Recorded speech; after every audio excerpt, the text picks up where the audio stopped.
শ্ৰী অতুল বৰাই ঈশ্বৰৰ শপত লওঁ যে বিধিৰ দ্বাৰা স্থাপিত ভাৰতৰ সংবিধানৰ প্ৰতি মই প্ৰকৃত বিশ্বাস আৰু আনুগত্য পোষণ কৰিম। মই ভাৰতৰ সাৰ্বভৌমত্ব আৰু অখণ্ডতা অক্ষুণ্ণ ৰাখিম। মই অসমৰ এগৰাকী মন্ত্ৰী হিচাপে মোৰ কৰ্তব্য বিশ্বস্ততাৰে আৰু শুদ্ধ অন্তঃকৰণেৰে সম্পাদন কৰিম আৰু মই ভয় বা পক্ষপাত, অনুৰাগ বা বিদ্বেষ নোহোৱাকৈ সংবিধান আৰু আইন অনুসৰি সকলো শ্ৰেণীৰ লোকৰ প্ৰতি ন্যায় আচৰণ কৰিম।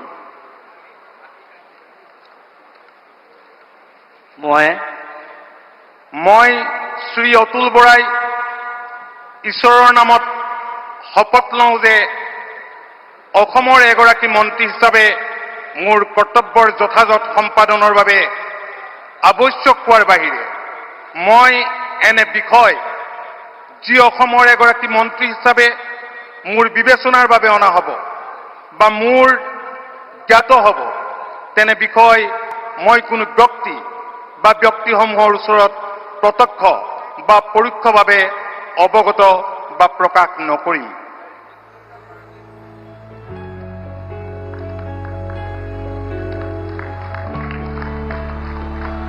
Short sickness